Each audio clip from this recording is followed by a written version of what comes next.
철학자들이 이구동성으로 말하는데 인생이 망하는 세 가지 이유를 오래전부터 제시한 적이 있습니다. 인생이 왜 망하느냐? 세 가지 이유 때문에 망한다는 거예요. 첫 번째는 뭐냐면 항상 어떤 일을 좀 하자 하면 핑계를 댄다는 거예요. 나 바빠. 사실 바쁘지도 않는데 계속 핑계대는 사람은 인생을 망칠 수밖에 없다라고 이야기합니다. 그 다음에 두 번째, 어떤 경우든지 자기의 탓으로 돌리지 않고 상대방의 탓을 돌립니다. 부모님의 탓, 형제의 탓, 나라 민족의 탓.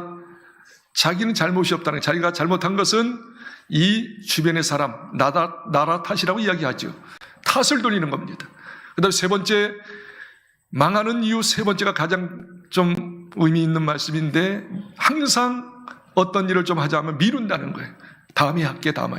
지금 자기가 지금 안주하게 뭔가 이렇게 안주해 있어요. 안락을 취하고 있어. 쾌락을 추구하고 있어요. 그렇기 때문에 그것을 계속 하기 위해서 좀 하자가 하면 다음에 해야겠다고. 그래서 이 세 가지를 계속 하는 사람은 100% 인생을 망칠 수밖에 없다고 이야기하는 거예요. 다시 이야기하면 핑계입니다. 두 번째는 탓입니다. 세 번째는 미루는 것입니다. 여러분, 호스피스 병동에 가면 이제 노인들이 쫙 있잖아요. 이제 죽음을 앞둔 노인들을 설문지를 조사한 거예요. 설문을 조사한 거예요. 당신 지금까지 살면서 이제 죽기 얼마 남지 않았는데 지금까지 살면서 가장 후회되는 것이 뭐냐고 이야기하면 여러 가지가 있겠지만 세 가지, 대표적인 세 가지를 이야기하는 거예요. 첫 번째는 뭐냐면 그들이 지금까지 살면서 후회되는 것은 꼭 하고 싶었는데 하지 못한 거. 이거 꼭 해야지. 이거 가치 있고 의미 있는 일인데 하고서 꼭 하고자 하는 것을 못한 거에 대해서 굉장히 마음이 아픈 거예요. 근데 두 번째는 뭐냐면 내 가족들, 가까이 있는 사람과 더 많은 시간을 못 보낸 거, 의미 있는 일을 못한 거, 그렇죠? 어떤 추억 남는 일을 못한 거에 대해서 마음이 좀 메어진다는 거예요. 후회가 된다는 거예요. 그 다음에 세 번째가 그들은 뭐냐면 굉장히 이 세 번째가 의미 있는 이야기인데 그들이 이야기하기를 항상 어떻게 해요? 옆에 있는 사람, 특히 부부끼리, 우리 가족끼리 마음은 그렇지 않은데 마음은 항상 사랑하고 사랑을 표현하고 싶은데 입이 떨어지지 않는다는 거예요. 그 감정, 좋은 감정을 표현하지 못한 것에 대해서 후회가 된다는 거예요. 사랑의 말을 많이 못했다는 거예요. 힘내라고 소망을 주는 말을 많이 못했다는 거예요. 지적하기는 잘했는데 어쩌면 오늘 기도를 딱 들어보니까 내가 설교한 준비된 말씀하고 굉장히 흡사하게 이야기해요. 부자와 나사로도 막 이야기하고 말이지. 가치와 의미를 막 이야기하고 그러는데 호스피스의 모든 죽음을 앞둔 사람들의 공통분모는 뭐냐면 마음은 그렇지 않고 마음은 정말 사랑하는데 잘 되기를 원하는데 막 소망을 주고 위로를 주고 사랑한다는 말을 하고 내가 정말 당신을 위해서 내가 모든 걸 바치겠다고 뭐 이런 어떤 좋은 감정의 마음을 표현 못한 것에 대해서 후회가 된다는 거예요. 여러분 그렇지 않습니까? 항상 가까이 있는 사람들, 고마운 분들, 가까이 있어야 하는데 왜 이렇게 바쁜지, 일에 치여가지고 말이에요. 그럼 마음에 있는 것도 이야기도 못하고 말이지. 가장 귀하고 소중한 일을 못하는 우리들의 삶이 아니냐 그 말입니다. 철학자들이 이야기하는 거예요. 이렇게 이야기하더라고요. 여러분, 가장 완벽한 타이밍은 없다는 거예요. 많은 사람이 그러잖아요. 아직 때가 안 돼서 다음에 하지. 그건 절대 그렇게 고백해서는 안 된다는 거예요. 사실 일평생 살면서 완전한 타임, 가장 좋은 타이밍은 없는 거예요. 언제가 타이밍이냐? 지금 하는 겁니다. 지금을 놓치면 완전한 타이밍 없어. 오지를 않아요. 근데 많은 사람은 아직은 아니야. 다음에 미루는 게 망치는 거예요. 그래서 성경에서는 말입니다. 계속 이야기합니다. 지금 하라는 거예요. 지금.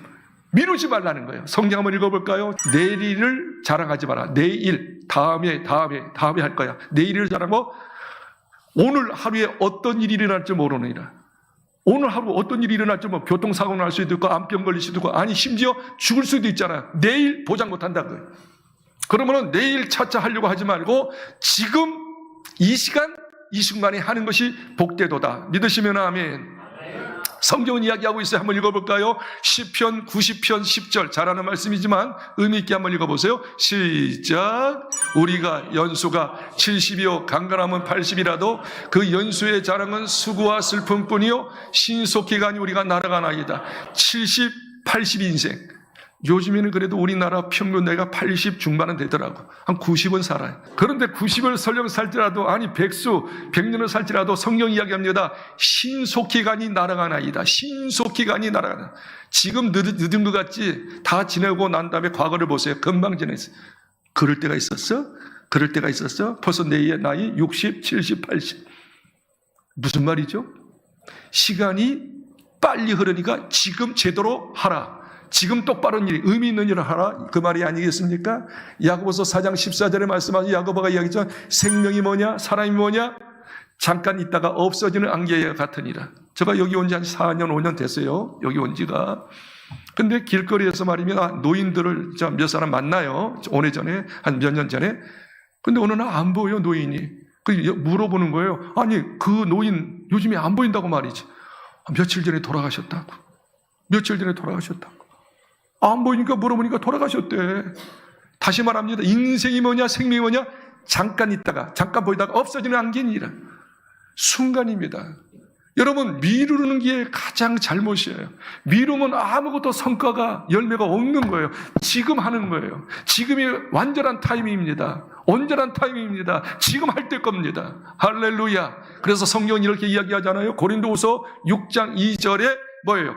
지금은 은혜 받을 만한 때요. 지금은 구원의 날이다. 지금입니다. 성경은 나중, 다음을 이야기하잖아요. 내일을 이야기하죠. 오늘 너희 시간이니 오늘 은혜 받아야 한다. 구원 받아야 한다. 할렐루야. 그리고 성경이 이렇게 이야기합니다. 여호수아 24장 15절 말씀인데 잘 의미 있게 제가 이야기할 때 들어보세요. 이스라엘 백성이 말입니다. 가나안 땅에 들어갔어요. 꿈에도 그렸던 적과 꿀이 흐르는 가나안 땅이 정복됐어요. 그런데 하나님의 축복을 계속 받다 보니까 신앙이 나태해졌어요. 하나님을 제대로 섬기지 못해요. 세상으로 더 가요. 죄를 져요. 그때 여호수아가 일침하는 거예요. 모든 이스라엘 백성이. 너희들 이 가나안 땅에 들어오지 않았는가? 적과 꿀이 흐르는 땅 너희들 것이 아닌가? 이렇게 부유하게 살지 않는가? 그런데 어떻게 하나님의 축복을 저버리고 세상으로 가? 죄져? 안 돼. 이렇게 이야기하면 섬길 자를, 진짜 섬길 자를 이 시간, 오늘 이 시간 선택하라. 나와 내 집은 하나님만 선택하겠다. 여러분과 저가 결단해야 합니다. 이 시간에 생사복 흥망성쇠를 주장하시는 분이 하나님이기 때문에 하나님 잘 섬기겠다고, 이제부터 더 잘 섬기겠다고 결단할 때 그 결단을 통해서 여러분 하나님의 축복이 임할 것이고 후회 없는 인생 되게 될 줄 믿습니다. 여호수아서 24장 15절 힘있게 다 같이 한번 읽어보세요. 시작. 만일 여호와를 섬기는 것이 너희에게 좋지 않게 보이거든 너희 조상들이 강 저쪽에서 섬기는 신들이든지 또는 너희가 거주하는 땅에 아모리 족속의 신들이든지 너희가 섬길 자를 오늘 택하라. 오직 나와 내 집은 여호와를 섬기겠노라 하니. 지금 선택하라 그거야. 다음에 선택하면 우상 숭배하고 온갖 죄 져서 하나님의 징계를 받을 수밖에 없다. 이제 그 죄 회개하고 빨리 회개하고 하나님을 섬겨서 하나님의 복을 받도록 하라. 나와 결단하죠. 나와 내 집은 하나님만 섬기겠다. 결단하지 않습니까? 이 시간 여러분도 그런 결단의 시간 되기를 주님으로 축원합니다. 이제 제대로 하나님 섬기겠습니다. 믿음으로 살겠습니다. 말씀대로 살겠습니다. 잘못된 거 끌어버리겠습니다. 하나님 저를 받아주시옵시고 다시 한번 저를 쓰시옵시고 은혜와 복을 더하여 주옵소서. 제가 2017년도 9년 전에 미국의 집회를 2주간 갔다 온 적이 있어요. 그때 집회를 워싱턴, 뉴욕, LA에서 세 군데에서 집회를 했는데 특별히 뉴욕에서 몇 박을 했어요. 그리고 뉴욕 거리를 한번 다녀봤어요. 뉴욕 거리 아시나요? 휘황찬란한. 그런데 뉴욕 거리를 달리면서 두 가지 대비되는 광경을 보고 충격을 받았어요. 저녁에 말입니다. 야경을 거니는데 네온산이 아주 빛나죠. 연인들이 팔짱을 끼고 얼마나 정답게 이렇게 다니고 있는지. 그 외국 사람, 미국 사람들이 참 웃는 것도 크게 웃고 하잖아요. 모션도 크잖아요. 길거리에서 누구 보는지 안 보는지 끌어안고 말이죠. 자기 사랑행위를 하잖아요. 아주 좋아요. 보기 좋았어요. 그리고 그 레스토랑에 봤어요. 그 저녁에 레스토랑. 이러는 말해서 미안해요. 우리나라 뚱부는 뚱부가 아니에요. 이랬는데도 뭐 잘 드셔 그냥. 그 저녁에 막 9시 10시 내내 잘 드시더라고. 그리고 적은 음식이 아니야. 이따만 음식. 그쵸? 스테이크 팍 자르면서 와인 먹으면서 그 다음에 카페에 가보니까 그 저녁에 11시 정도 됐는데 카페에서도 막 차를 마시면서 밤새도록 이야기해. 너무 좋았어요. 그리고 그 와중 속에서도 조깅하는 사람, 밖에서 막 조깅하는 사람이 있고 막. 그리고 완전히 천국, 다름이 아니고 천국이더라고. 그 뉴욕 그 거리가. 그리고 이제 그 거리에서 약간 벗어난 골목 쪽으로 들어가 봤는데 어쩌면요. 완전히 거린, 그런 거린이 없어요. 노숙자. 픽 쓰러져가지고 말이야. 완전 쓰러졌어, 그냥. 그리고 말입니다. 옷도 제대로 입지도 못하고, 다, 옷이 타지고 말이죠. 그 아래 보니까 아마 한 달 동안 목욕하지 않은 것 같아요. 아주 그때가 그런 때가 젖어 있고 말이야. 머리도 흐트러져 있고. 근데 더 놀라운 것은 뭐냐면 픽 쓰러져 있는데 가루질을 못하는 거야. 그냥 이것을 못하는 막 비틀거리면서 그 쓰러지는 와중 속에서도 냄새가 나는데 이 냄새가 나잖아요. 알코올 냄새가, 담배 냄새가. 그 가이드가 그 말 하더라고.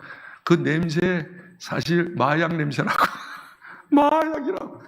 이 마약에 찌들어가지고 완전히 자기를 주체를 못하는 거야. 쓰러져 있는 거야. 나 그걸 딱 보면서 아니 뉴욕 그 대도시의 말입니다. 그 참 건전하게 교제하고 차 마시고 음식 마시고 아름다운 모습도 있는가 하면 그 한쪽에 말이죠. 세상에서 가장 비참한 사람, 거린이 노숙자가 쓰러져가지고 그냥 빌빌 거리는데 완전히 지옥이 없더라고요. 그 지옥이더라고. 내가 딱 그걸 보면서 크로스되는 게 뭐냐 하면 아까 우리 기도 속에도 이야기한 것처럼 누가복음 16장 19절 31절 부자와 나사로가 딱 크로즈업 되더라고. 부자는 말입니다. 그 19절에 보니까 16장 19절에 보니까 옷을 말입니다. 비단 옷을 배옷을 입고 그렇죠? 완전히 최고의 빛나는 옷을 입고 매일같이 성경에 보니까 날마다 호화로운 잔치를 합니다. 매일같이 잔치하는 거예요. 먹고 마시고 막 즐기는 거예요. 그런데 대조적으로 그 옆에 있는 거지 나사로는 어떻게 해요? 헌대가 뭔지 알아요? 헌대는 상처, 피부병이에요. 그래서 온몸에 말이죠. 이 상처 투성이 막 살점이 뚝뚝뚝 떨어지고 말입니다. 그게 막 그 허물이 맺어진 그 헌대입니다. 그게 헌대죠. 근데 그 막 상처가 있는데 그 상처를 누가 핥느냐 하면 그 옆에 있는 개가 핥아버리는 거예요. 그 피 냄새가 나니까 핥는 거예요. 옷도 난무합니다. 제대로 목욕도 하지 않았겠죠. 그리고 먹을 것이 없으니까 어떻게 해요? 부자의 상에서 떨어진 음식 있죠. 그걸 그냥 구걸해서 먹는 거예요. 완전히 대조입니다. 그런데 이게 팩트입니다. 부자는 최고의 호화롭게 잔치합니다. 희낙낙합니다. 비참하게 삽니다. 먹을 거 제대로 먹지 못합니다. 온몸에 헌대가 있습니다. 상처 투성입니다. 진짜 팩트입니다. 그런데 조금 있으니까 진짜 더 팩트가, 미래의 팩트가 나오는데 어떻게 해요? 둘 다 죽습니다. 똑같이 죽습니다. 죽음 이후에 팩트가 나오는데 부자는, 잘 들으세요. 부자는 세 가지 특징을 이야기하죠. 거기 22절부터 25절까지 보니까 부자는 죽었어요. 죽고 난 뒤에 곧바로 음부에 갑니다. 음부에 가서 어떻게 해요? 불꽃 속에서 고통을 당합니다. 그래서 뭐라고 합니까? 고통을 당하는데 그 보통 고통이 아니라 어떻게 해요? 완전히 막 신음하면서 고통을 당합니다. 그리고 또 팩트입니다. 부자는 그렇어요. 부자는 음부에 갑니다. 불꽃 속에 있습니다. 거기서 진짜 고통을 당하면 신음합니다. 신음합니다. 이게 사실이에요. 그런데 반대로 이 나사로는 어떻습니까? 똑같이 죽습니다. 팩트입니다. 근데 죽고 난 다음에 어쩌면요 22절에 보니까 천사가 옵니다. 천사가 딱 이렇게 안아요. 그리고 두 번째 팩트는 뭐예요? 아브라함 품에 안깁니다. 아브라함 믿음의 조상이잖아요. 믿음의 조상품이 딱 안깁니다. 그리고 세 번째 팩트는 위로를 받더라. 기쁨을 얻었더라. 자, 지금 이야기는 꿈이란 이야기가 아니고 실제 이야기예요. 이 세상에 팩트가 있어요. 죽음도 팩트예요. 죽음 이후에도 팩트인데 부자의 팩트는 뭐예요? 음부에 들어가요. 불꽃 속에 들어가요. 거기서 고통을 나는데 신음하고, 나사로는 어떻게 해요? 천사에 받들어요. 아브라함 품에 들어가요. 위로와 격려와 기쁨을 진정으로 얻습니다. 자, 그러면 이렇게 실제에 대비되는 결과가 왜 빚어졌을까요? 오늘 이 말씀이 오늘 중요한 키 말씀이에요. 왜 이렇게 두 가지 대비가 됐죠? 왜 두 가지로 이렇게 나눠졌죠? 아주 상극이 됐죠? 그 두 가지 이유는 이제 음부 속에서, 불꽃 속에서 천국이 보여요. 낙원이 보여요. 아브라함이 보여요. 아브라함에게 얘기합니다. 아브라함이요, 아브라함이요. 저 나사로를 저 세상에 다시 보내주세요. 살려 보내주세요. 왜냐하면 저 지상에 나의 형제, 친형제 5명이 있나이다. 5명은 이 팩트, 사실, 이 음부의 불 속에 들어오지 않도록 해주세요. 부탁합니다. 그때 오늘 이 말씀이 정말 중요한 말씀이라고 했어요. 29절에 그리고 31절에 이렇게 이야기합니다. 아브라함이. 한번 읽어볼까요? 자, 29절에 내가 나사로를 살려 돌려보내지 않겠다. 그러면서 이야기합니다. 이 세상에는, 저 세상에는, 너희들이 살고 있는 저 세상에는 두 종류의 사람이 있다. 율법 모세가 있고 선지자가 있다. 모세와 선지자의 말을 들어야 할지니라.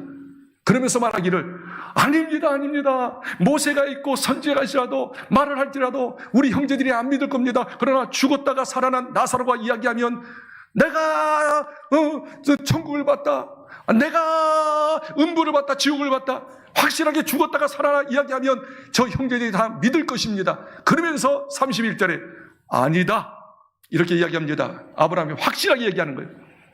이 땅에 모세와 선지자의 말을 듣지 아니하면 아무리 죽었다가 살아나서 아무리 이야기해도 그들은 전혀 믿지 않을 것이다. 아브라함이 이르되 그들에게 모세와 선지자들이 있으니 그들에게 들을. 다시 한번 읽겠어요. 다시 한번 읽겠어요. 시작. 아브라함이 이르되 그들에게 모세와 선지자들이 있으니 그들에게 들을지니라. 그들에게 들지라. 죽었다가 살아나서 나사로의 말 들을 것이 아니라 지금 살아계시는 있는 모세와 선지자의 말을 들을지라. 그러면 모세는 어떤 거예요? 모세는 율법을 상징해요. 십계명 받았잖아요. 죄를 상징해요. 율법은 우리 죄를 보리. 너 이런 죄 졌지, 이런 죄 졌지. 죄를 지적하는 거예요. 선지자는 뭐예요? 회개하라. 그리고 하나님 믿어라. 하나님 믿으면 죄 용서하고 하나님이 자녀가 된다. 천국 갈 수 있다. 그 말이죠. 죄를 깨닫고 빨리 어떻게 돌이켜서 하나님 믿고, 아멘. 돌이키면 하나님의 자녀가 되고 천국 갈 수 있다는 것이죠. 그 말을 들으라는 거예요. 그렇게 이야기하니까 아닙니다. 나사로를 살려주세요. 나사로가 가서 이야기하게 해주세요. 이야기하니까 아브라함이 더 일침하죠. 이 말이 중요해요. 31절 다시 보세요. 31절. 이르되 모세와 선지자들에게 듣지 아니하면 비록 죽은 자 가운데서 살아나는 자가 있을지라도 권함을 받지 아니하리라. 모세와 선지자들에게 듣지 아니하면, 모세와 오늘날 모세와 선지자는 목사님, 전도자를 말합니다. 예수 믿고 당신 죄 있잖아. 그 죄 때문에 심판받고 지옥 가는 거예요. 그 죄를 용서하기 위해서 예수님 십자가 죽으셔서 예수님 믿고 죄 사함받고 하나님 자녀 되고 천국 가라고. 목사님의 말씀이죠. 전도자들의 말씀이죠. 그 말씀을 들어라. 그렇지 아니하면 죽은 자가 살아나서 아무리 이야기해도 절대 믿지 아니하리라. 목사님의 말씀, 전도자의 말을 귀하게 여기라. 곧 하나님의 말씀이니라. 자, 그렇다면 여러분에게 질문하겠어요.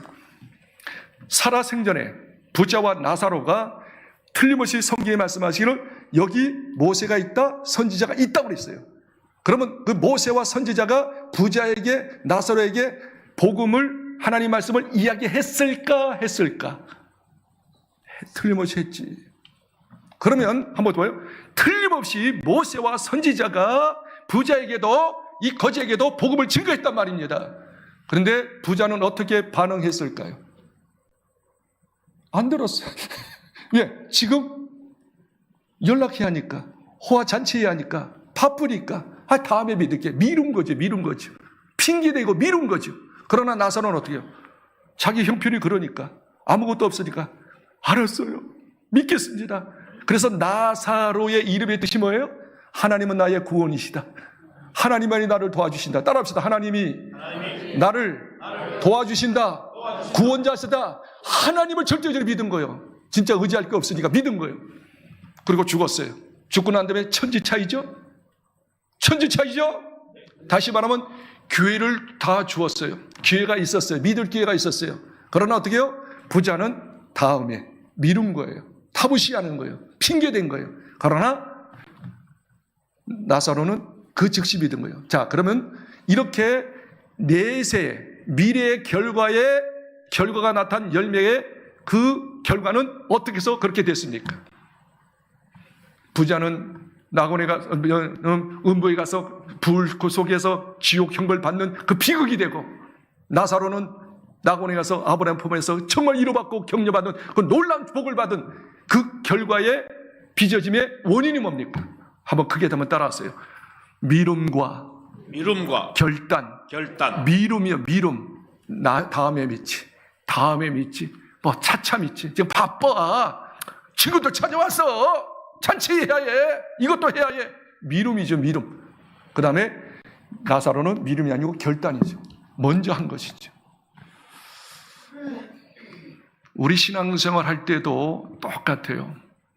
우리 인간은 미룰 수가 없는 존재입니다. 차차 나중은 내 시간이 안 될 가능성이 진짜 많습니다. 어떤 대학에서, 유수한 대학에서 교수님하고 학생이 대화를 합니다. 이야기를 하는데 이 교수가 제자에게 물어봅니다. 이렇게 훌륭한 대학 어떻게 이렇게 들어왔어? 왜 들어온 거야? 물어보니까 이 제자가 이야기합니다. 열심히 공부하기 위해서죠. 그러면 그 다음에 졸업하고 난 다음에 어떻게 할까요? 그 다음에 어떻게 할까요? 취업해야죠. 좋은 직장에 취업해야죠. 돈 벌어야죠. 그 다음에 어떻게 할 거야? 결혼해야죠.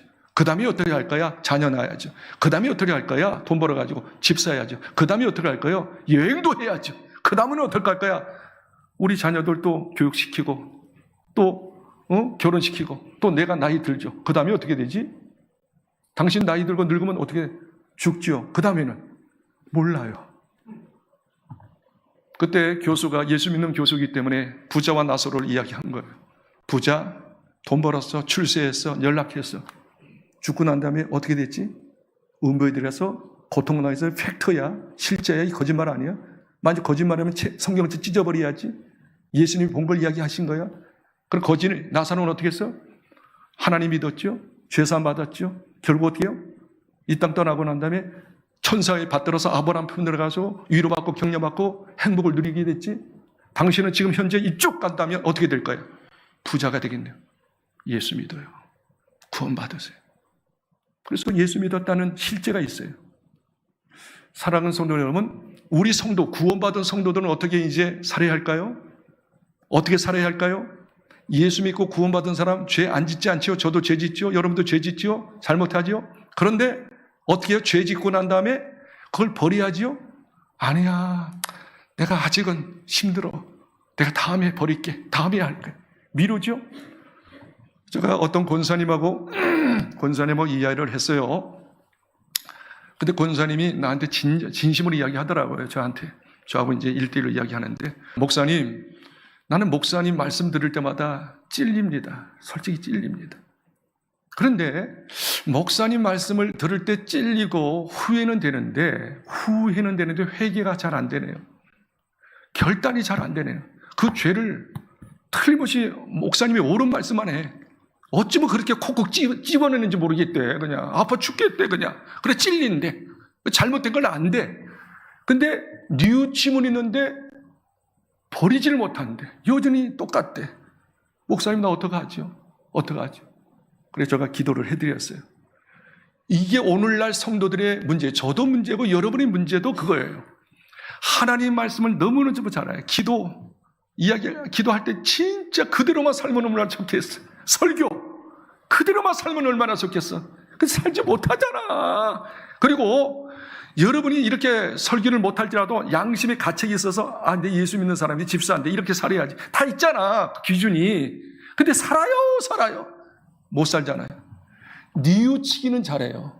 성령님이 계세요. 예수 믿는 사람은 성령님이 계시거든. 성령님은 가르친다고 그랬어요. 그렇죠? 죄를 깨닫게 한다고 그랬어요. 그래서 깨달음을 잘해. 뉘우침을 잘해. 그런데 문제는 뭐냐면 그걸 단호하게 결단을 못하는 거예요. 그럼 여러분이 물어보겠어요. 뉘우침만 있고 변화된 결단이 없다면, 회개의 열매가 없다면 결과는 어떻게 될 거예요? 깨우침은 있다니까. 이렇게 살아야지, 이렇게 살아야지, 이렇게 해야지, 우리 교회를 위해서 기도해야지, 헌신하고 봉사해야지, 남편 사랑해야지, 자녀들 말씀으로 잘 양육해야지.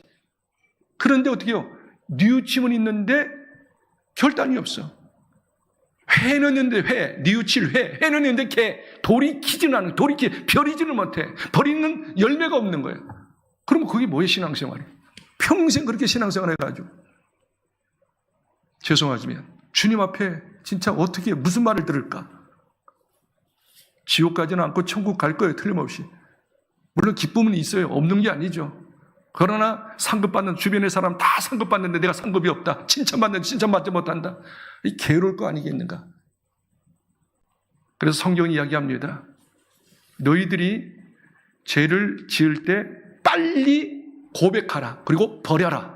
그러면 내가 용서하고 땅을 고치리라. 한번 성경 몇 구절 읽고 마치겠어요? 나는 그에게 아버지가 되고 그는 나에게 아들이 되리니 그가 만일 죄를 범하면 내가 사람의 매와 인생의 채찍으로 징계하려니와. 이스라엘 백성이 구원받은 백성이지만 죄를 범하면 뭐예요? 사람의 매, 인생의 채찍질로 징계하리라.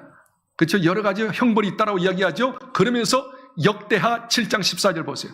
내 이름으로 일컫는 내 백성이 그들의 악한 길에서 떠나 스스로 낮추고 기도하여 내 얼굴을 찾으면 내가 하늘에서 듣고 그들의 죄를 사하고 그들의 땅을 고칠지라. 여기 중요해요. 내 백성이 그들의 악한 길에서 떠나 그랬어요.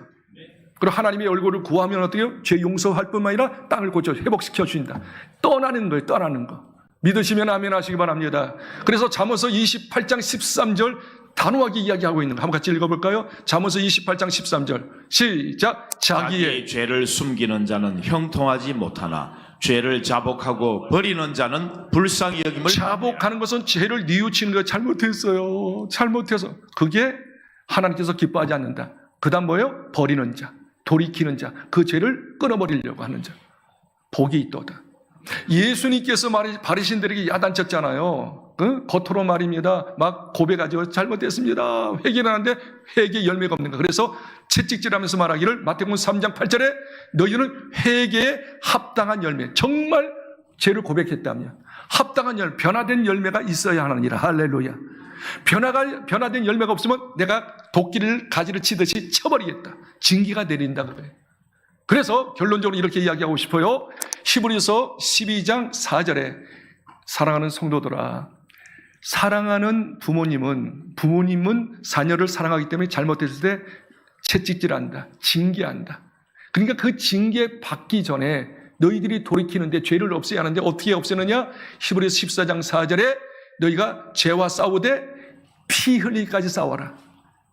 한번 따라합시다. 죄와 싸우되 나의 잘못과 싸우되 피 흘리기까지 싸워라.